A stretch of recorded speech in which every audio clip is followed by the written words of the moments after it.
തൃശ്ശൂർ സംബന്ധിച്ച് പറയുമ്പോഴേ ഈ സജീവേട്ടനോട് ചോദിക്കേണ്ട ചോദ്യമാണ്, ഈ ബിസിനസ് കമ്മ്യൂണിറ്റി എന്ന് പറയുന്നൊരു സമൂഹം പൊതുവെ ഭരണവർഗത്തോട് ചേർന്ന് നിൽക്കുന്നുള്ള ഒരു അഭിപ്രായം ഉണ്ട്. ഇപ്പോൾ തൃശ്ശൂർ ജീവിക്കുന്ന ഒരാളുള്ള രീതിയിൽ അങ്ങനെ ക്രിസ്ത്യൻ കമ്മ്യൂണിറ്റിക്ക് ഒരു ചായവുണ്ടോ? ഭരിക്കുന്നവനോടൊരു ചേർന്ന് നിൽക്കുക അങ്ങനെ പറയാൻ പറ്റും. ബ്രിട്ടീഷ് ഭരണകാലത്തായിരുന്നു എനിക്ക് തോന്നുന്നത്. ഇപ്പം അങ്ങനെ ഇല്ല, അവരെ സംബന്ധിച്ചിടത്തോളം അങ്ങനെയൊന്നുമില്ല. അവരുടെ ഒരു കമ്മ്യൂണിറ്റി എന്ന് പറയുമ്പോൾ നമ്മളിപ്പോൾ അത്ര വലിയ ആളുകൾ അവിടെ തൃശ്ശൂർ മാർക്കറ്റ് അല്ലെങ്കിൽ തൃശ്ശൂരിൻ്റെ ചുറ്റും അത് പണ്ട് മാത്രമാണ് അവരുടെ കയ്യിലായിരുന്നത്. ഇന്നിപ്പോൾ കല്യാണ സ്വാമിമാരും തൊട്ട് തന്തിലത്ത് ഗ്രൂപ്പ് തൊട്ട് എല്ലാ ഗ്രൂപ്പുകളും ഉണ്ട്. ഇതൊക്കെ പണ്ടത്തെയാണ്. പണ്ട് ശക്തൻ തമ്പുരാൻ ബിസിനസ്സുകാരെ കൊണ്ടുവന്നു എന്നുള്ള കഥകൾ നമ്മൾ കേട്ടിട്ടുണ്ടല്ലോ. അന്ന് നഗരത്തിന്റെ ചുറ്റും ക്രിസ്ത്യൻസ് തന്നെയായിരുന്നു. ഇന്നിപ്പോൾ അങ്ങനെയൊന്നുമല്ല. അല്ലല്ല, അങ്ങനെ ഇല്ല. പിന്നെ മാത്രമല്ല, നമ്മുടെ നാട്ടില് ഞാനിപ്പോൾ നാള് ആഫ്രിക്കയിൽ പോയപ്പോൾ പറഞ്ഞല്ലോ, അവിടുത്തെ പുറത്തൊരു അവിടേക്ക് എന്ന് പറഞ്ഞാൽ പണക്കാരൻ ഒരു പ്രത്യേക സ്ഥലത്ത് ജീവിക്കുള്ളൂ. അതവർ ഭയങ്കര ആ ഡിഫറൻസ് വളരെ അധികം പ്രകടമാണ്. ചിലപ്പോൾ നോർത്ത് ഇന്ത്യയിലും അങ്ങനെ ഉണ്ടായിരിക്കാം, പക്ഷെ കേരളത്തിൽ നമ്മുടെ അങ്ങനത്തെ ഒരു നോർത്ത് ഇന്ത്യയിൽ അത് ഉണ്ടായിരിക്കാമെന്നല്ല. പക്ഷെ ഇവിടെ കേരളത്തിൽ എന്ന് പറയുമ്പോൾ നമ്മളിപ്പോൾ കല്യാണസ്വാമി ചിന്തിക്കുന്ന പോലെ തന്നെയാണ് നമ്മുടെ പൊളിറ്റിക്കൽ ചിന്തകളൊക്കെ ഉണ്ടാവുക. അദ്ദേഹത്തിനും ഇതേപോലെയുള്ള പ്രശ്നങ്ങളുണ്ടായിരിക്കും. അദ്ദേഹം നമ്മുടെ സിദ്ധാർത്ഥന്റെ മരണത്തിൽ വേദനിക്കുന്ന ആളായിരിക്കും. മനസ്സിലായില്ലേ? അതിൽ കാരണം വെച്ചാൽ അതുപോലെയൊക്കെ എല്ലാവരുമായി നമ്മൾ ചുറ്റപ്പെട്ട് കിടക്കും, നമ്മൾ മിക്സ് ചെയ്ത് കിടക്കുന്നു. അങ്ങനെയല്ല പറഞ്ഞത്, ശരിക്കും പറഞ്ഞാൽ മിക്സ് ചെയ്ത് കൊടുക്കുന്നു. അതുകൊണ്ട് അത് അങ്ങനെ ഒരു സംഭവം. നമുക്ക് തൃശ്ശൂരിലേക്ക് വന്നാൽ ഞങ്ങൾ ഈ ഇതിന് കഴിഞ്ഞ ദിവസം ഞങ്ങൾ റിലീസ് ചെയ്ത വീഡിയോയിൽ ഈ തൃശ്ശൂരിനെ പറ്റിയിട്ട് സാധ്യതയെ പറ്റി ഞങ്ങൾ ആക്ച്വലി പറഞ്ഞത് സുരേഷ് ഗോപി മൂന്നാമതായിട്ട് അവസാനിക്കില്ല. മത്സരം സുരേഷ് ഗോപിയും UDF തമ്മിലായിട്ടും ആയിക്കഴിഞ്ഞു എന്ന് മാത്രമാണ് ഞങ്ങൾ പറഞ്ഞുള്ളൂ. അപ്പോഴേക്കും അതിൻ്റെ അടിയിൽ വന്ന കമൻറ്റ് ഞങ്ങൾ കാശ് മേടിച്ചിട്ട് ചെയ്തത്. നമ്മളങ്ങനെ അതിൻ്റെ ആവശ്യമില്ല. കാരണം എന്ന് വെച്ചാൽ ഒന്നാമത്തെ കാര്യം, സുരേഷ് ഗോപി കൃത്യമായി സ്ഥലത്ത് കാശ് കൊടുക്കില്ല എന്ന് എനിക്ക് തോന്നുന്നത്. കൃത്യ സ്ഥലം കണ്ടെത്തി കൊടുക്കട്ടെ, അതൊരു കാരണമായിരിക്കാം. പിന്നെ ഈ സുരേഷ് ഗോപിയെ പറ്റിയിട്ടുള്ള ഈ അണ്ടർ കറണ്ടായിട്ട് നടക്കുന്ന കാര്യങ്ങൾ നമ്മളൊരു പൊളിറ്റിക്കൽ പാർട്ടിക്ക് വേണ്ടി പ്രവർത്തിക്കാത്ത ആളായതുകൊണ്ട് നമ്മളറിയുന്നു, നമ്മളത് കാണുന്നു, നമ്മളങ്ങനെ നിരീക്ഷിച്ചിട്ട് നമുക്ക് മനസ്സിലായ കാര്യങ്ങളാണ് നമ്മൾ പറയുന്നത്. അപ്പോൾ അദ്ദേഹത്തെ ഞങ്ങൾ സംസാരിക്കുമ്പോൾ പൂരം മുടങ്ങിയ വിഷയമില്ല. അതിനുശേഷം തൃശ്ശൂർ പൂരം എന്ന് പറഞ്ഞ വലിയൊരു ഇവന്റ് മുടങ്ങാണ് ചെയ്തിട്ടുള്ളത്. ആ മുടങ്ങ എന്ന് പറയുന്നതല്ല, മുടക്കി എന്നാണ് പ്രചരിപ്പിക്കപ്പെട്ടത്. അതിൽ സത്യമുണ്ട് താനും. കാരണം പോലീസാണ് മുടക്കിയത്. പോലീസ് എന്ന് പറയുന്നത് നമ്മുടെ പരമ്പരാഗതമായ മാർക്സിസ്റ്റ് വ്യാഖ്യാനങ്ങളിൽ പോലും ഭരണകൂടത്തിന്റെ ഉപകരണമാണ്. അപ്പൊ ഇത് പിണറായി ഭരണകൂടത്തിന്റെ ഉപകരണമാണല്ലോ. അവരുടെ തന്നെ വാക്കുകൾ കടമെടുത്ത് പറഞ്ഞാൽ അവരുടെ പോലീസ് അത് മുടക്കി. അപ്പൊ അതിന്റെ ബാധ്യത ആരാണ് ഏൽക്കേണ്ടത്? അവര് തന്നെയാണ്. അപ്പൊ പിണറായി വിജയനെ സംബന്ധിച്ചിടത്തോളം നമുക്കറിയാം, അദ്ദേഹമാണ് ആഭ്യന്തരമന്ത്രി. അദ്ദേഹത്തിന്റെ വകുപ്പ് എത്ര എണ്ണം ഉണ്ടെന്ന് അദ്ദേഹത്തിന് അറിയില്ല. അത്രയ്ക്കധികം വകുപ്പുകൾ കടിച്ചു പിടിച്ച് വെച്ചിരിക്കുകയാണ്.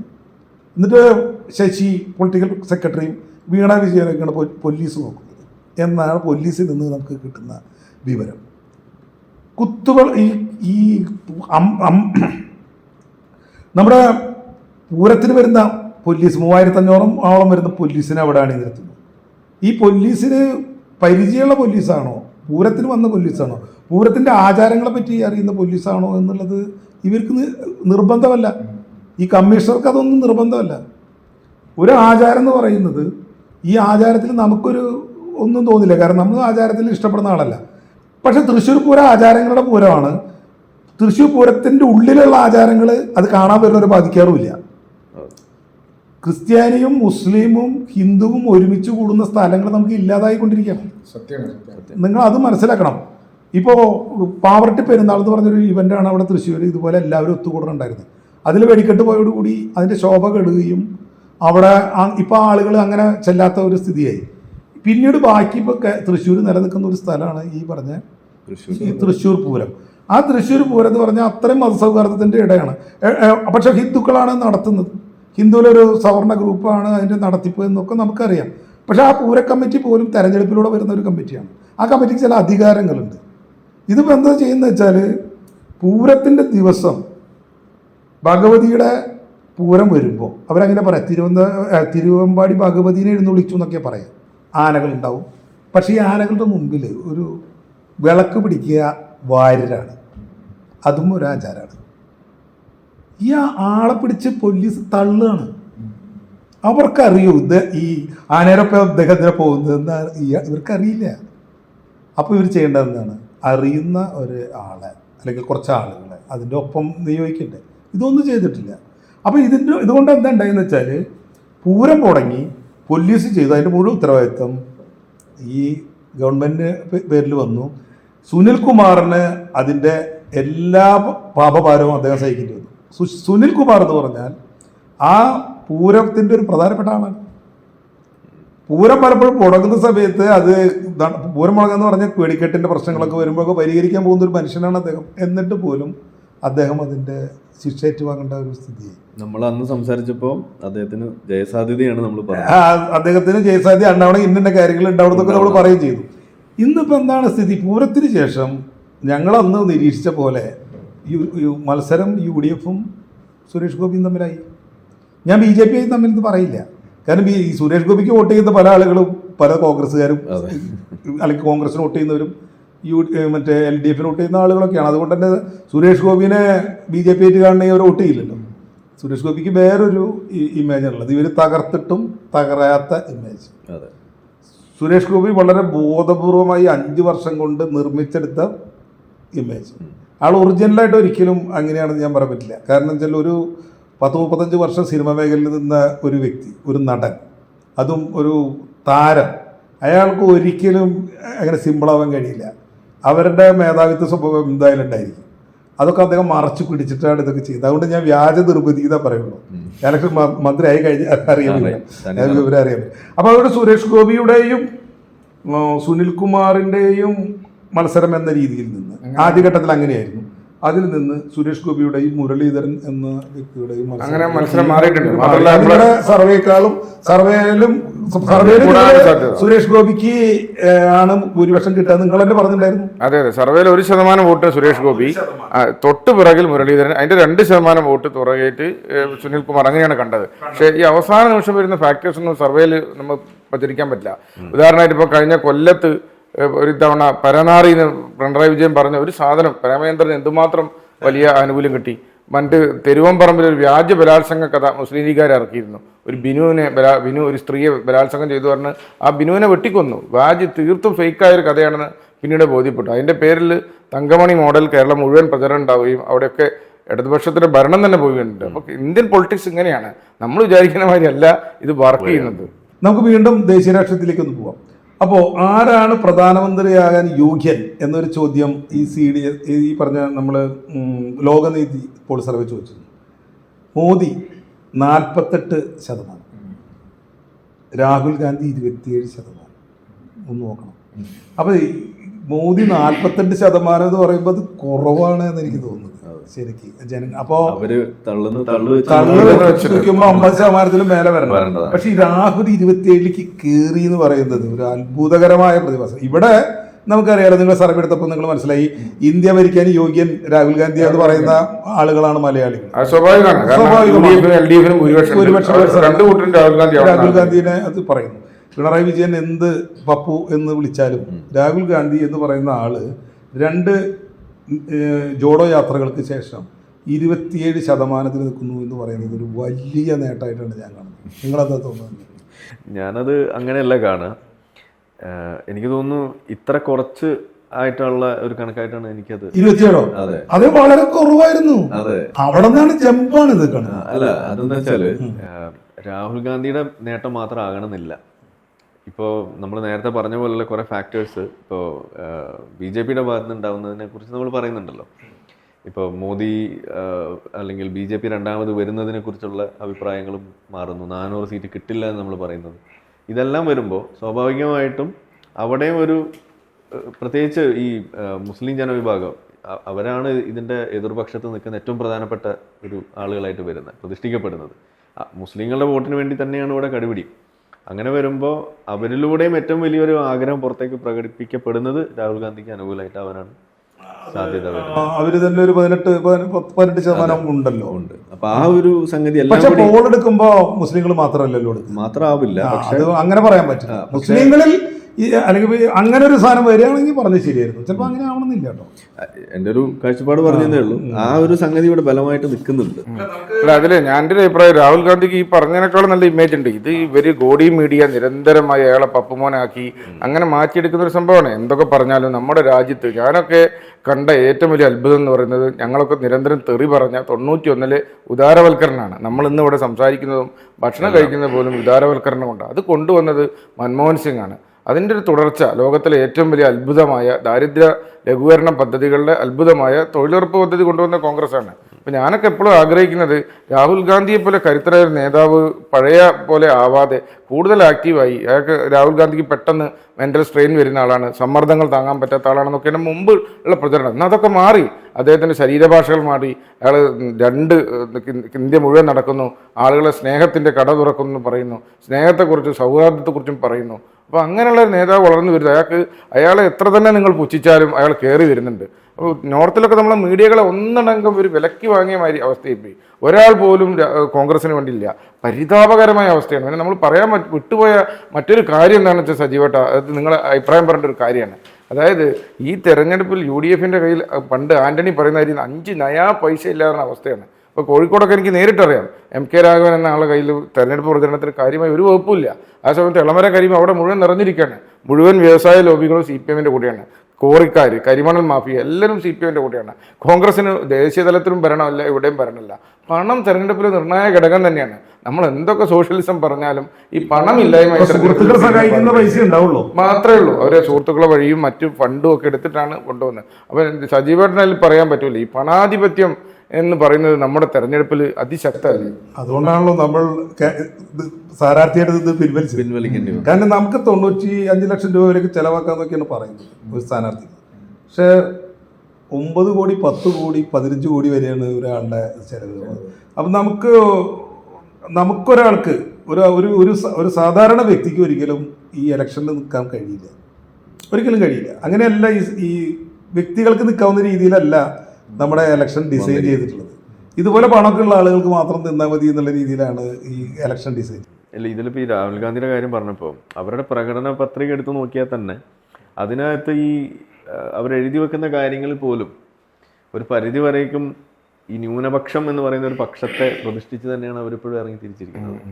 അത് തെറ്റായ ഒരു സന്ദേശമാണെന്നേ ഞാൻ പറയുള്ളൂ. അതെ അതെ, അതാണ് ഞാൻ പറയുന്നത്. തീർച്ചയായും. അപ്പോൾ ഞങ്ങൾ നിങ്ങളുടെ കൂടെ ഉണ്ട് എന്ന് പബ്ലിക്കായിട്ട് പച്ചയ്ക്ക് പ്രഖ്യാപിക്കുകയാണല്ലോ ചെയ്യുന്നത്. അത് പ്രഖ്യാപിക്കേണ്ടി വരുമല്ലോ. കാരണം എന്താ വെച്ചാൽ ദേശീയധാരയിൽ നിന്ന് ഒരു വിഭാഗത്തെ മാറ്റി നിർത്താൻ ശ്രമിക്കുമ്പോൾ അവരെ ആശ്വസിപ്പിക്കുക എന്നുള്ളതായിരിക്കും അതുകൊണ്ട് ഉദ്ദേശിച്ചത്. പക്ഷെ അത് ശരിയായ സന്ദേശമാണെന്ന് തോന്നുന്നില്ല. കാരണം അവിടെയാണ് മറ്റുള്ള ഒരു വിഭാഗത്തിന് അയാൾക്ക് എതിരെയുള്ള ഒരു വികാരമായിട്ട് അത് മാറുക. ഇല്ല, എല്ലാവരും ഒരുമിച്ച് പോകണം. ഈ ഇന്ത്യ എന്നതിൻ്റെ ഉള്ളിൽ വ്യത്യസ്ത സമുദായങ്ങളും മതങ്ങളും ഒക്കെ സൗഹാർദ്ദപൂർവ്വമായിട്ട് പോകണം എന്ന ഒരു ആശയം ഈ നാട്ടിലുണ്ട്.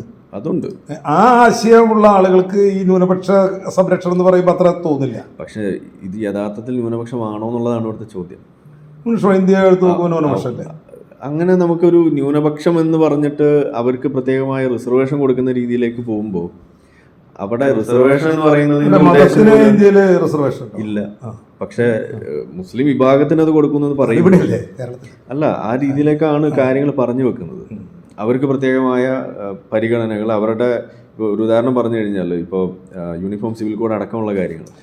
അല്ല, ഈ ആരിഫ് ഭായി പറഞ്ഞൊരു കാര്യം മറ്റേ നമ്മളെ രാമചന്ദ്ര ഗുഹ ഒരിക്കലും എഴുതിയിരുന്നു. ഈ കോൺഗ്രസിന്റെ ഒരു ന്യൂനതകൾ 10 ന്യൂനതകൾ എന്ന് പറഞ്ഞ് അദ്ദേഹം പറഞ്ഞാൽ ഒരു കാര്യം, കോൺഗ്രസിന് പലപ്പോഴായിട്ട് ഒരു മൈനോറിറ്റി വോട്ടുകൾ ഹൈജാക്ക് ചെയ്യാനുള്ള ഒരു ശ്രമം കോൺഗ്രസിന്റെ ചില നയങ്ങൾ കാണുന്നുണ്ട്. അതുകൊണ്ട് ഇത് BJP പിടിക്കുന്നു. അവര് കണ്ടില്ലേ, അവരുടെ ചാനമറ തിയറി കിട്ടിയിരുന്നുള്ളൂ. ഇന്ന് സത്യത്തിൽ അങ്ങനെ ഒരു വോട്ട് മുസ്ലിം വോട്ട് ഇപ്പൊ നമ്മുടെ UP-യിലൊക്കെ ഇലക്ഷനില് അല്ലെങ്കിൽ ഇവർ ഉത്തരേന്ത്യയിൽ പ്രൊപ്പഗൻഡ അടിക്കാൻ പറ്റുന്നത് അതുകൊണ്ടാണ്. അതെ, പക്ഷെ ഇത് ഇവരുടെ ഒരു നയമാണെന്ന് എനിക്ക് തോന്നുന്നു. കോൺഗ്രസിന്റെ എന്നുള്ള ഒരു നയമാണ് ന്യൂനപക്ഷങ്ങളൊപ്പം നിർത്തി കൊണ്ടുപോകുന്നുള്ളത്. അതെ, വോട്ട് കിട്ടില്ല എന്ന് അവർക്ക് ഉറപ്പുണ്ടെങ്കിൽ അത് എന്തിനാ പച്ചയ്ക്ക് അങ്ങനെ എഴുതി വെക്കണെന്നാണ് തന്ത്രപൂർവ്വമായിട്ട് പിൻവലിച്ചൂടെ? പക്ഷെ നമുക്കറിയാലോ, അപ്പൊ യുപിയിൽ തന്നെ മുസ്ലിം ഭൂരിപക്ഷ മേഖലകളിൽ പോലും BJP ജയിക്കുന്ന ഒരു അവസ്ഥയുണ്ടല്ലോ. നമുക്ക് അറിയാം. പിന്നെ മുസ്ലിങ്ങൾ ഒരിക്കലും ഒറ്റക്കെട്ടായിട്ട് മുസ്ലിങ്ങൾ വോട്ട് ചെയ്യുന്നില്ല. ആന്ധ്രക്കാരൻ ഒരാളുണ്ടല്ലോ, ഇത് മാത്രമല്ല തെലുങ്കാനയിലത്തെ ഒവൈസിക്കൊക്കെയാണ് അവർ അപ്പോഴും പലപ്പോഴും വോട്ട് സ്പ്ലിറ്റ് ചെയ്ത് പോവാണ് സമുദായത്തിന് പോണത്. ഇപ്പൊ സർവേയിൽ തന്നെ പറഞ്ഞത് പ്രകാരം വോട്ട് ശതമാനം കുറയുന്നത് കോൺഗ്രസിനാണ് അല്ലേ? കേരളത്തില് അതുപോലെ അനക്കമില്ലാതെ നിൽക്കുന്നത് കമ്മ്യൂണിസ്റ്റുകാർക്കാണ്. വെള്ളം പോലെ, കക്കൂസുഴിയിലെ വെള്ളം പോലെ നിൽക്കുകയാണ്. എന്നാ ശതമാനം കൂടുന്നത് ബി ജെ പിക്കാണ്. രണ്ട് മണ്ഡലങ്ങളാണ് ബി ജെ പിന് വോട്ട് കുറയുന്നത്. മാവേലിക്കരയിലും കുറയുന്നുണ്ട്, പിന്നെ നമ്മുടെ അനിൽ ആന്റണിക്കും അതിഭീകരമായി കുറയുന്നുണ്ട്. അതെ. അപ്പൊ ഞാൻ പറയുന്നത് ഇതിപ്പോ നമുക്ക് കേരളത്തിൽ 3 പാർട്ടി ഉള്ളതുകൊണ്ടാണ്. ഇത് നോർത്തിലേക്ക് പോയി കഴിയുമ്പോൾ മൂന്നാമനില്ല, അവിടെ 2 ഉള്ളൂ. അവിടെ 2 വരുമ്പോൾ അവർക്ക് കുറെ കൂടി എളുപ്പമാണ് പോളറൈസ് ചെയ്യാൻ. അവിടെയാണ് ഇത്തരത്തിലുള്ള വാദങ്ങൾ ബാക്ക് ഫയർ ചെയ്യുന്നത്. അതാണ് ഞാൻ പറഞ്ഞത്. അത് ഒഴിവാക്കാമായിരുന്നു, കുറച്ചും കൂടിയും മുന്നോട്ട് പോകാമായിരുന്നു. പക്ഷെ അവർ ഒരു കാര്യമുണ്ട്, ഇപ്പോ പാകിസ്ഥാൻ പതാകയായിട്ട് ചിത്രീകരിക്കുന്നതിന്റെ പേരിൽ ആ കൊടിയൊക്കെ മാറ്റി വെച്ചിട്ടുണ്ട്. അതൊക്കെയുള്ള കുറച്ച് വിവരമൊക്കെ വെച്ചോളൂ. അർത്ഥം എന്താണ്? അല്ല, അത് വ്യാഖ്യാനിക്കുന്നതുകൊണ്ടാണ്. ശരിക്കും പാകിസ്ഥാൻ കൂടിയാണോ? അല്ല, അത് അതിന്റെ അർത്ഥം മനസ്സിലാവുന്നതാണ്. ഈ പ്രശ്നം അവർക്ക് എന്തായാലും രാഹുൽ ഗാന്ധി ഇവർ ചിത്രീകരിക്കുന്ന പോലെ നോർത്ത് ഇന്ത്യൻ മീഡിയ ചിത്രീകരിക്കുന്ന പോലുള്ള ഒരാളല്ല അദ്ദേഹം. വളരുന്നുണ്ട്. അദ്ദേഹം മീഡിയ മാത്രമല്ല, നോർത്ത് ഇന്ത്യൻ മീഡിയയും പിണറായി വിജയൻ ചിത്രീകരിക്കുന്ന പോലെ അല്ലാതെ പറയണം. അതെ. ഇപ്പോൾ പപ്പുമോനാണ് വിളിച്ചത്. ആരെയും വിളിക്കുന്നത്? ഞാൻ ചോദിക്കുന്നത് വെച്ചാൽ കേരളത്തിലെ ഏറ്റവും കൂടുതൽ ആളുകൾ ഇഷ്ടപ്പെടുന്ന നേതാവിനെയാണ് അദ്ദേഹം വിളിക്കുന്നത്. നമ്മൾ രാഷ്ട്രീയം പറയാം, പപ്പു അല്ലെങ്കിൽ എല്ലാവരും വിളിക്കുന്ന പേരില്ലേ എന്നൊക്കെ വിളിക്കുക എന്ന് പറയുന്നത് ഈ പിണറായി വിജയന്റെ സ്റ്റാൻഡേർഡിനൊക്കെ വലിയ കുഴപ്പമൊന്നുമില്ല, അദ്ദേഹത്തിന്റെ നിലവാരം അനുസരിച്ച് കുഴപ്പമില്ല. പക്ഷെ അതുകൊണ്ട് ഇത് ഗുണമുള്ളത് ഇപ്പൊ പ്രേമചന്ദ്രൻ 1 ലക്ഷത്തിൽ നിന്ന് 2 ലക്ഷം വോട്ടിലേക്ക് വർദ്ധിച്ച പോലെ ഗുണം ബി ജെ പിക്കാണ്. പിന്നെ അല്ലെങ്കിൽ ബി ജെ പിക്ക് കൂടെ അതാണ് കാരണം. കേരളത്തിന് വെളിയിൽ എന്താണോ നടക്കുന്നത്, B J P versus Congress, സമാനമായ ഇക്വേഷൻ ഇവിടെയും വരും. അങ്ങനെ ചോദിക്കേണ്ട ഒരു ചോദ്യം ഒന്നും രാഹുൽ ഗാന്ധി ചോദിച്ചില്ല. രാഹുൽ ഗാന്ധി വളരെ നിസ്സാരമായ ഒരു ചോദ്യം ചോദിച്ചുള്ളൂ, എന്തുകൊണ്ടാണ് എന്നെ മാത്രം വിമർശിക്കുന്നത്? മറ്റ് സ്റ്റേറ്റിലെ മുഖ്യമന്ത്രിമാരൊക്കെ മോദിനെ വിമർശിക്കുമ്പോൾ നിങ്ങൾ എന്നെ എന്തിനാണ് വിമർശിക്കുന്നത് എന്നുള്ള ന്യായമായ ഒരു ചോദ്യം ചോദിച്ചാൽ അതിന്റെ ഉത്തരമൊക്കെ നമുക്ക് അറിയുകയും ചെയ്യാം. അത് ഇവര് തന്നെ ചർച്ച ചെയ്യാൻ വേണ്ടിയാണ്. അതൊരു ആചാരപടിയായിട്ട് പക്ഷെ അദ്ദേഹത്തിന് എന്താ വെച്ചാൽ പിണറായി വിജയനെ ആരോ അറിയിക്കേണ്ടതുണ്ട് ഞാൻ രാഹുൽ ഗാന്ധിയെ എതിർക്കുന്ന ആളാണെന്ന്. ഇതാണ് ഇതിന്റെ പ്രശ്നം എനിക്ക് തോന്നുന്നത്. നമുക്ക് ഇടുക്കിയിലേക്ക് പോയി. ഇടുക്കി നിങ്ങൾ വളരെ ഷുവറായിട്ട് INC ഇന്ത്യൻ നാഷണൽ കോൺഗ്രസിന് ഉറപ്പിച്ചിരിക്കുകയാണല്ലേ? വളരെ പ്രകടമാണ് ഇടുക്കിയിൽ. എന്താ വെച്ചാൽ ഒന്നാമത് കോൺഗ്രസിന് പരമ്പരാഗതമായ ശക്തിയുള്ള ഒരു സ്ഥലങ്ങളാണ്. പിന്നെ പറയുന്ന പോലെ എന്തിന് അവർക്ക് വോട്ട് ചെയ്യണം എന്നുള്ളൊരു ചോദ്യം അവിടെ ഭയങ്കരമായിട്ട് ആളുകൾ ചോദിക്കുന്നുണ്ട്. അപ്പോൾ അങ്ങനെയുള്ള പിന്നെ കർഷക പ്രശ്നങ്ങളും ഒക്കെ കിടക്കുന്നുണ്ടല്ലോ. അപ്പോൾ അവിടെ ഇപ്പോൾ UDF പിന്നെ ഡീൻ കുര്യാക്കോസിന് ഒരു ഇമേജും ഉണ്ട്. ജോയ്സ് ജോർജാണ്, മുമ്പ് ജയിച്ച ആളാണ്. എന്നാലും അവിടെ തന്നെ UDF നല്ലൊരു മുന്നേറ്റം കാണുന്നത്. അവിടെയും BJP വോട്ട് കൂടുന്നുണ്ട്. അവിടെയും ഈ കൃസംഗി എന്ന് നമ്മൾ പറയുന്ന സാധനത്തിന്റെ ചെറിയൊരു ലാഞ്ചനകളൊക്കെ അവിടെയും കാണുന്നുണ്ട്. പിന്നെ അത് പക്ഷെ അവിടെ ആ വോട്ട് അവിടെ കിട്ടാൻ വഴിയില്ല, കാരണം അത് BDJS ആണ്. അത് വേറൊരു പ്രശ്നമാണ്. നമ്മുടെ സർവേയില് എവിടെയൊക്കെ BDJS പറഞ്ഞിരിക്കുന്ന ഈവൻ തുഷാർ വെള്ളാപ്പള്ളി തൊട്ട് കഴിഞ്ഞ തവണത്തെ എത്തുന്നില്ല. BJPയുടെ വോട്ട് താമര ചിഹ്നത്തിൽ മത്സരിക്കുമ്പോൾ മാത്രമാണ് കിട്ടുന്നുള്ളൂ. BDJS വരുന്നിടത്തൊക്കെ vote കുറയണേന്ന്. ഉദാഹരണം മാവേലിക്കരയിൽ BDJS ആണ് മത്സരിക്കുന്നത്. അവിടെ വലിയ തോതിൽ BJPയുടെ വോട്ട് ഇടിയുന്നുണ്ട്. പിന്നെ നമ്മൾ ഈ കണ്ണൂരത്തെ കാര്യമാണ്. കണ്ണൂര് നല്ല കടുത്ത മത്സരമാണ് അല്ലേ? പക്ഷെ ഈ MP ജയരാജന് സുധാകരനേക്കാളും ഇമേജ് ഉണ്ടോ? ഇമേജ് ഇല്ല. രാഷ്ട്രീയത്തിൽ ചിലപ്പോഴും ഇമേജുകളൊന്നല്ലല്ലോ വർക്ക് ചെയ്യുന്നത്. വേറെ പല കുത്തിരിപ്പുകളും രാഷ്ട്രീയമാണ് വർക്കൗട്ട് ചെയ്യുന്നത്. നമ്മൾ അത് വെച്ച് നോക്കുമ്പോൾ അവിടെ നടക്കുന്നൊരു പ്രൊപ്പഗൻഡ അതിഭയങ്കരമായി CPM അഴിച്ചുവിടുന്നത്. സുധാകരൻ ജയിച്ചാൽ BJP പോകുന്നുള്ള ഒരു പ്രൊപ്പഗൻഡ അഴിച്ചുവിടുന്നത് അത് അവിടെ വർക്ക് ഇദ്ദേഹത്തിന് ചില കമന്റ്സ് ഉണ്ടായിരുന്നല്ലോ. ഇപ്പൊ ഇല്ല, BJP പോവോ? ഇപ്പൊ ഇല്ല, അതാകട്ടെ പറഞ്ഞു. അല്ലാണ്ട് ഇല്ലാതല്ല പറഞ്ഞത്. ഇദ്ദേഹത്തിന് മര്യാദയ്ക്ക് സംസാരിച്ചാൽ മതി. പിന്നെ മാത്രമല്ല അദ്ദേഹത്തിന് എനിക്ക് തോന്നുന്നത് ഈ മോൻസൺ മാവുങ്കൽ തൊട്ടുള്ള എല്ലാ കേസുകളും ഇവർ പറയുന്നുണ്ടാവും. പിന്നെ പറയുന്നതിൽ യാതൊരു എന്താ പറയുക ദാക്ഷിണ്യം ഉണ്ടാവില്ലല്ലോ. ഉള്ളതും ഇല്ലാത്തതും ഒക്കെ പറയും. അപ്പൊ ഈ ഒരു കോൺഗ്രസ് മണ്ഡലമായ കണ്ണൂർ ഒരു പക്ഷേ കൈവിട്ടേക്കാം എന്നാണ് നിങ്ങളുടെ കൈവിട്ടേക്കാം. നല്ല മത്സരം നടക്കുന്നത്. ഇപ്പോൾ അവസാന നിമിഷം നടക്കുന്ന അടിയൊഴുക്കൾ എങ്ങനെയാണെന്ന് പറയാൻ പറ്റില്ല. നല്ല മത്സരം നടക്കും. പക്ഷേ 94,000 വോട്ട് മറക്കണം. പക്ഷേ പിന്നെ അതുപോലെ BJP സ്ഥാനാർത്ഥി അത്ര ഒരു ശക്തനല്ല. മാത്രമല്ല അവർക്ക് അത്ര അധികം വോട്ടുമില്ല. ഇവിടെ 68,000 വോട്ടിൻ്റെതേ കാണുന്നുള്ളൂ. അതുകൊണ്ട് ഫൈറ്റ് ഡയറക്റ്റ് ആണ്. സുധാകരൻ ജയിക്കാം, അല്ലെങ്കിൽ ജയരാജൻ ജയിക്കാം.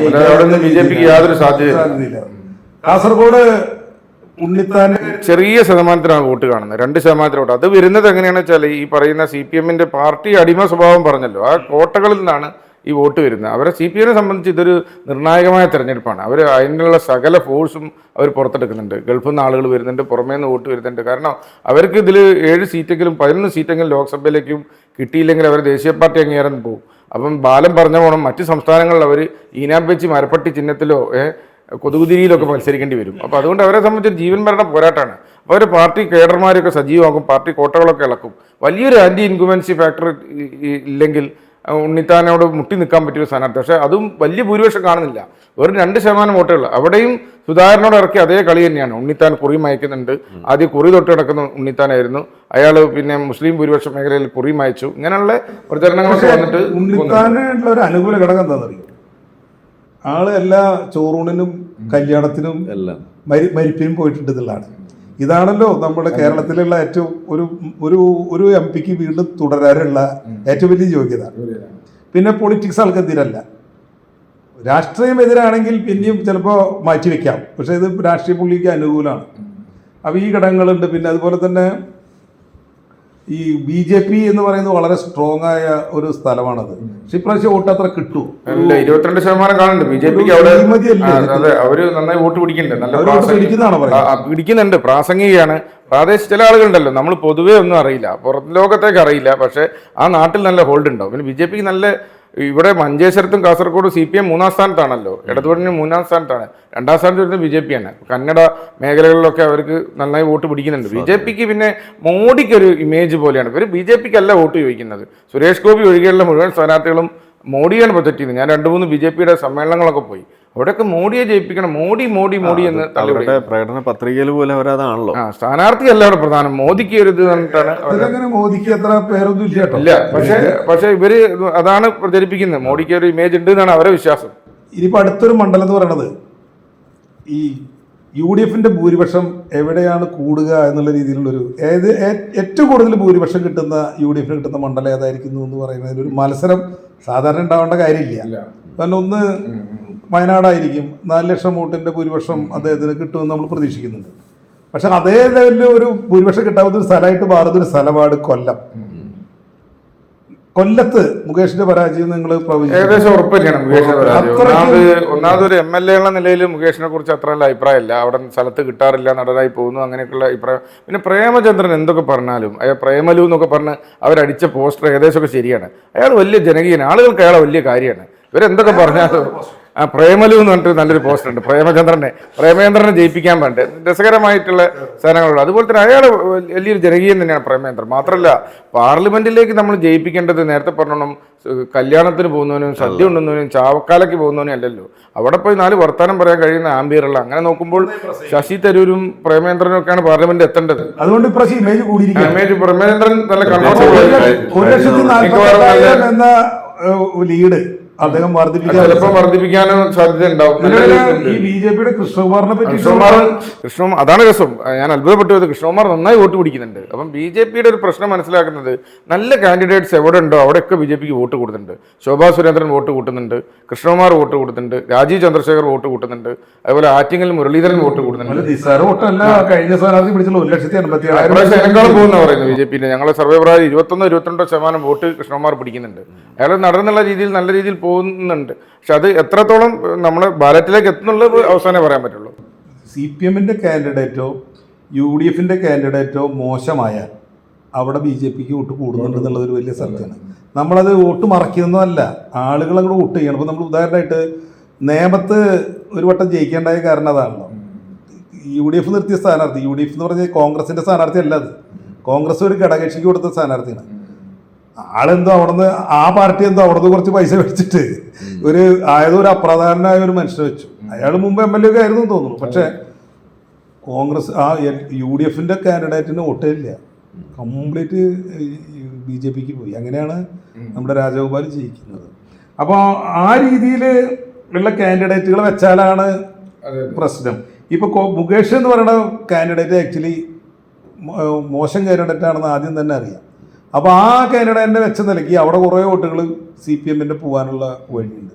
പക്ഷേ UDFന്റെ വോട്ട് പോവില്ല, കാരണം അത് ജയിക്കുന്ന സ്ഥാനാർത്ഥിയാണ്. അതങ്ങനെയുള്ളൊരു സംഗതി കൂടി നമുക്ക് നിരീക്ഷിക്കാം. പിന്നെ കോട്ടയാണ്. ഈ കോട്ടയത്ത് വേറൊരു രസം എന്ന് പറഞ്ഞാൽ കഴിഞ്ഞ പ്രാവശ്യത്തേക്കാളും മാറ്റം എന്ന് പറഞ്ഞാൽ കേരള കോൺഗ്രസ് എമ്മിന്റെ സ്ഥാനം. സ്ഥാനാർത്ഥി LDF-ലും മറ്റോ തിരിച്ചു.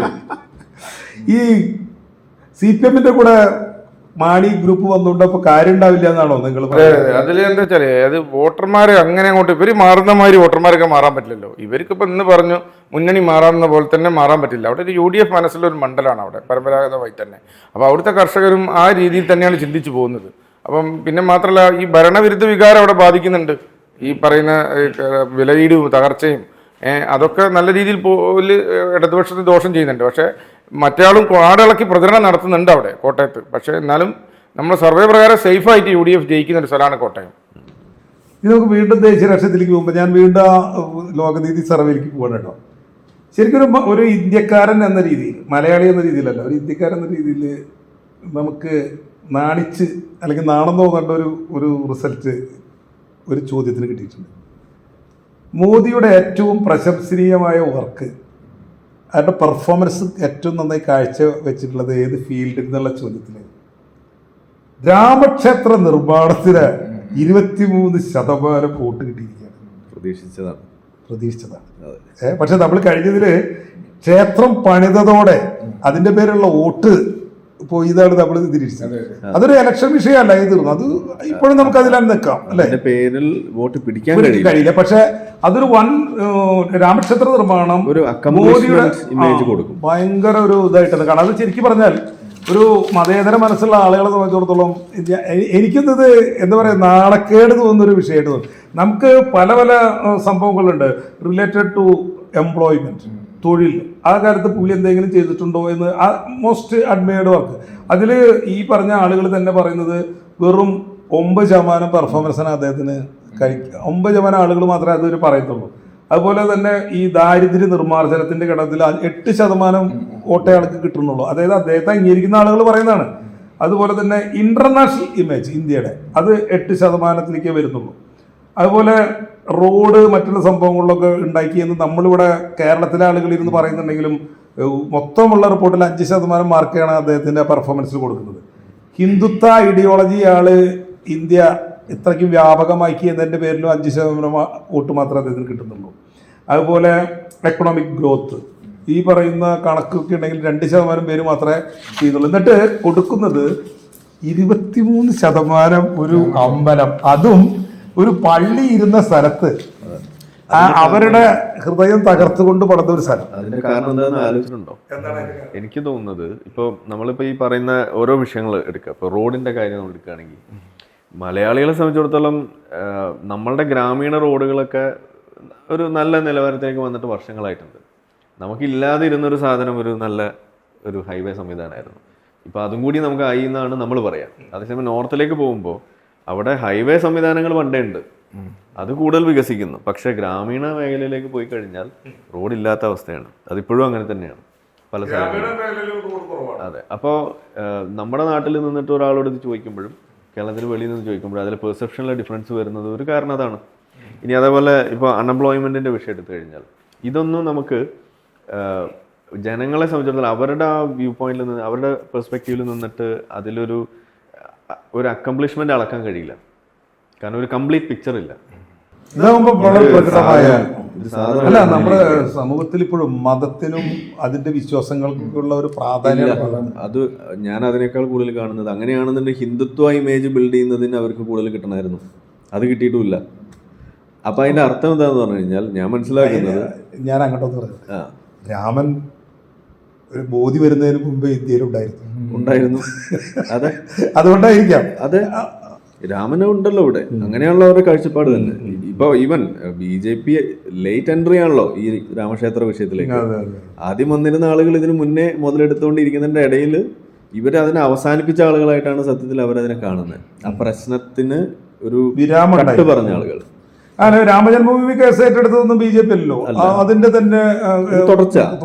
അതിൽ അവർ കട്ട് പറഞ്ഞ ആളുകളാണ്. ഇനി മതി, ഇനി ഇതിന്റെ മുകളിലുള്ള കളി വേണ്ട. അതിപ്പോ നമ്മളുടെ 370 റദ്ദാക്കുന്ന വിഷയം എടുത്തു കഴിഞ്ഞാലും അതും ഇതിന് അന്ത്യം കൊണ്ടുവന്ന ആളുകളായിട്ടാണ് ഇവർക്ക് പെർസെപ്ഷൻ പെട്ടെന്ന് കൊണ്ടുവരാൻ പറ്റും. കാരണം ഇതിനൊരു കംപ്ലീറ്റ് പിക്ചർ അവരുടെ മുന്നിലിരിക്കുക. മറ്റുള്ള വിഷയങ്ങളിലൊന്നൊരു ഔട്ട്കം അവർക്ക് അളക്കാൻ കഴിയില്ല. അല്ല, ഇതേ ചോദ്യം തന്നെ നമ്മൾ കേരളത്തിലെ വോട്ടർമാരോട് ചോദിച്ചിട്ടുണ്ട്, രാമക്ഷേത്രം ഗുണം ചെയ്യുമെന്ന്. അപ്പോൾ അത് 60% ഇല്ല എന്നാണ് പറയുന്നത്. അപ്പോൾ അതാണ് വ്യത്യാസം. അപ്പോൾ നോർത്തിൽ രാമൻ എന്താണെന്നുള്ളതും ഇവിടെ ഉള്ളതും തമ്മിൽ ഭയങ്കര വ്യത്യാസം. നമ്മളൊരു സെക്യുലർ സമൂഹം എന്ന് നമ്മൾ ഏകദേശമൊക്കെ പറയുന്നുണ്ടെങ്കിലും ഉള്ളിൽ കൂടെ പല പരിപാടികളുണ്ടെങ്കിലും പ്രകടമായി നമുക്ക് കേരളത്തിലൊന്നും യേശുന്നില്ല.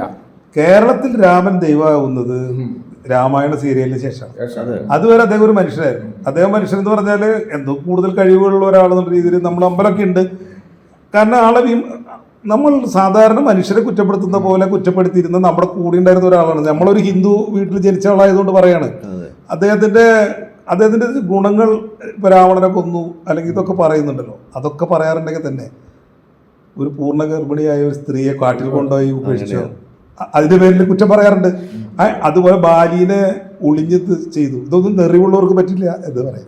രാമന്റെ പരിപാടി എന്താ പറഞ്ഞാൽ നമ്മളെ ഇവരായാലും മറ്റുള്ള ആളുകളൊക്കെ എന്ന് പറഞ്ഞാൽ അവർ നെറിവുള്ളവരാണല്ലോ. കാരണം ഇതൊന്നും ആളെ അംഗീകരിക്കത്തില്ലല്ലോ. കാരണം വിമർശിച്ചുകൊണ്ട് കൂടെ കൂട്ടിയിരുന്ന ഒരാളായിരുന്നു. പക്ഷേ ഈ സീരിയലിന് ശേഷം അല്ല, ഞാൻ പറയുന്നത് രാമൻ എന്ന് പറയുന്ന ആ ഒരു സങ്കല്പം അത് വളരെ വലിയ തോതിൽ അവിടെ വേരോടാനുള്ള കാരണം രാമന്റെ വലിപ്പമോ അല്ലെങ്കിൽ ആ വിശ്വാസത്തിലുള്ള ആ ഒരു ഇത് കാരണമല്ല. പ്രധാനമായിട്ടും ഇതിന് ഓപ്പോസിഷൻ ആയിട്ട് നിൽക്കുന്ന ആളുകൾ ഇതിനകത്തുള്ള റോള് പങ്കുവയ്ക്കുന്നതിനനുസരിച്ചാണ്. അതായത് കേരളത്തിലിരുന്നു കൊണ്ട് ഈ മുഗളന്മാരെ കുറിച്ച് നമ്മൾ പറയുമ്പോൾ നമുക്കത് മനസ്സിലാവില്ല. കാരണം നമ്മൾക്ക് മുഗളന്മാരുടെ കൊണ്ടുണ്ടായിട്ടുള്ള പ്രശ്നങ്ങൾ നമ്മൾ ഫേസ് ചെയ്തിട്ടില്ല. അതിൻ്റെ ബാക്കി പത്രങ്ങളില്ല, ചരിത്ര അവശിഷ്ടങ്ങളില്ല, ഒന്നുമില്ല. അതേസമയം കേരളത്തിന് വെളിയിൽ നോർത്തിലേക്ക് പോയി കഴിയുമ്പോൾ അവർ ഒരു ദിവസം പോലും പാസ് ചെയ്യുന്നില്ല മുഗളന്മാരുടെ എന്തെങ്കിലും ഒരു തെറി പറയാതെ അവർ പാസ് ചെയ്യുന്നില്ല. അതല്ലെങ്കിൽ ഇന്ത്യ പാകിസ്ഥാൻ പാർട്ടീഷൻ അത് അവരുടെ നിത്യജീവിതത്തിൽ അവർ പരാമർശിക്കുന്ന ഒരു സംഭവം പോലുമാണ്. നമ്മളിപ്പോ കഥകളിലൂടെ നാടൻ പാട്ടുകളിലൂടെയൊക്കെ അവർ പിന്തുടരുന്നുണ്ടാവും. കാരണം ഈ അതിർത്തി കടന്ന ആദ്യം എത്തുന്ന സ്ഥലം അതാണല്ലോ. ഇപ്പൊ അഫ്ഗാന്റെ അതിർത്തി കടന്ന വരുന്ന സ്ഥലങ്ങൾ മുഴുവൻ ഇതാണ്. കഥകളിലൂടെ എന്നല്ല, ഇപ്പൊ നമ്മൾ പറയും അവനെ ഞാൻ പറഞ്ഞ് പമ്പ കടത്തി എന്ന് നമ്മൾ പറയും. അപ്പൊ ആ സാധനം നമ്മളുടെ യൂസേജിൽ വരുന്നത് എങ്ങനെയാണ്? അത് നമ്മളുടെ നിത്യജീവിതത്തിൽ നമ്മൾ പറഞ്ഞാണ് വരിക. എന്ന് പറഞ്ഞ പോലെ അവരുടെ നിത്യജീവിതത്തിൽ ഇതുപോലുള്ള പ്രയോഗങ്ങൾ പോലുമായിട്ട് മാറുകയാണ് ഇത്തരം കാര്യങ്ങൾ. എന്ന് വെച്ചാൽ അത് അത്രയും ഇൻഫ്ലുവൻസ് അവിടെ ഉണ്ട്. അപ്പോൾ രാമന് പ്രാമുഖ്യം കിട്ടുന്നത് ഇതും കൂടി ചേരുമ്പോഴാണ്, അല്ലാതെ വിശ്വാസത്തിന്റെ പേരിൽ മാത്രമല്ല. അങ്ങനെ നോക്കുകയാണെന്നുണ്ടെങ്കിൽ നോർത്ത് ഇന്ത്യയിൽ ഏറ്റവും താരാരാധന ഉള്ള ദൈവസങ്കല്പം എന്ന് പറയുന്നത് ഞാൻ മനസ്സിലാക്കിയെടുത്തത് ശ്രീകൃഷ്ണനാണ്. അല്ല, അത് ഇവിടെ കേരളത്തിലും അത്. അതെ, നമുക്ക് ഞാൻ പറഞ്ഞ വിഷയം ഇപ്പോഴാണ് ഞാൻ പറഞ്ഞത്. രാമൻ എന്ന് പറയുന്ന ആള് ഈ കേരളത്തെ സംബന്ധിച്ചിടത്തോളം വിഷയമല്ലാത്ത ആയിരുന്നു. ഇവിടെ കുറെ രാമന് ഫാൻസ് ഉണ്ടായതൊക്കെ ഏറ്റവും കൂടുതൽ രാമൻ ഒരു ദൈവമായി മാറിയത് സീരിയലിന് ശേഷം, ഈ വിഷയത്തിലൂടെയാണ്. പിന്നെ അതിന് തുടർന്നായിട്ടുണ്ടായുള്ള ഓരോരോ സംഭവങ്ങൾ. സത്യത്തിൽ അത് സീരിയൽ ഇന്ത്യയിൽ തന്നെ ബിജെപിന്റെ വളർച്ച തന്നെ രഥയാത്ര, രാമക്ഷേത്രം, ഇങ്ങനെയുള്ള അവർ മതം ഇട്ടുകൊടുക്കുകയാണ്. ഇത് ശരിക്കും ഇടതുപക്ഷത്തിന് മനസ്സിലാവുന്നില്ല. ഈ ബിജെപിന്റെ വെറും ഒരു ചേപ്പ് പൊളിറ്റിക്സ് ആണ്, അങ്ങോട്ട് കത്തിച്ചു കൊടുക്കുക. അപ്പോൾ ഇവർ ഒരു സൈഡ് പോയി പിടിക്കുന്നുണ്ട്. അത് രാമേന്ദ്ര ഗുഹ ലേഖനത്തിൽ കൃത്യമായി പറയുന്നുണ്ട്. കോൺഗ്രസിന് പറ്റിയ 10 അബദ്ധങ്ങൾ എന്ന് പറഞ്ഞാൽ അദ്ദേഹം പറയുന്ന ഒരു അബദ്ധം കോൺഗ്രസ് ആരിഫ് പറഞ്ഞ പോലെ കുറച്ച് അങ്ങോട്ട് ചാഞ്ഞു എന്ന് നോർത്ത് ഇന്ത്യയിൽ പ്രചരിപ്പിക്കാൻ കഴിഞ്ഞു. അങ്ങനെ ചാഞ്ഞിട്ടൊന്നുമില്ല.